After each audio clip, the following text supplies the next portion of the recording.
Hello বন্ধুরা, আজ চলে গেছিলাম নৈহাটি বাজার কলকাতাতে আমার কিছু নিজস্ব কেনাকাটা করতে।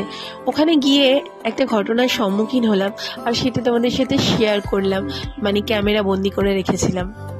যখন আমি শপিং করতে ঢুকছিলাম, হঠাৎই একজন মহিলা, দেখো, একজন বেবি নিয়ে বসে আছে। তো সে হঠাৎ করে আমার কাছে কিছু চাইলো, তো আমি ভাবলাম হয়তো টাকা পয়সা চেয়েছে, কিন্তু না, সে বললো যে আমার 1.5 বছরের বাচ্চা, ওর জন্য একটা জামা কিনে দেবে। আমি বললাম যে ঠিক আছে, তুমি বসো, আমি দেখছি। তো সেই মতো আমি মলে ঢুকলাম, বাচ্চাটার জন্য একটা জামাও নিয়ে নিলাম, আর আমার কিছু কেনাকাটা ছিল, তোমাদেরকে বললামই। তো যাই হোক, ক্যামেরা বন্দি করে রাখলাম এই কারণেই যে আমরা কিন্তু এখন প্রতিনিয়তই মার্কেটিং করেই চলেছি। কি জুতো কিনছি, মেকআপ কিনছি, জামা কাপড়, জিন্স, এটা সেটা, যাই হোক অনেক কিছুই কিনছি, খাওয়া দাওয়া করছি। তো তার থেকে যদি আমরা 200 টাকা বা 300 টাকা বা কিছু হালকা কিছু দিয়ে যদি ওদেরকে হেল্প করি, খাবার দিয়ে যদি হেল্প করি, আমার মনে হয় না আমাদের খুব একটা ক্ষতি হবে, তাই না?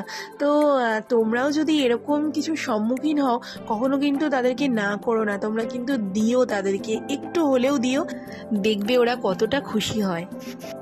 আমি জানি আমার এই ভিডিওটা থেকে অনেকে বলবে একটা জামা দিয়েছে, সেটা আবার দেখিয়ে দেখিয়ে পোস্ট করছে।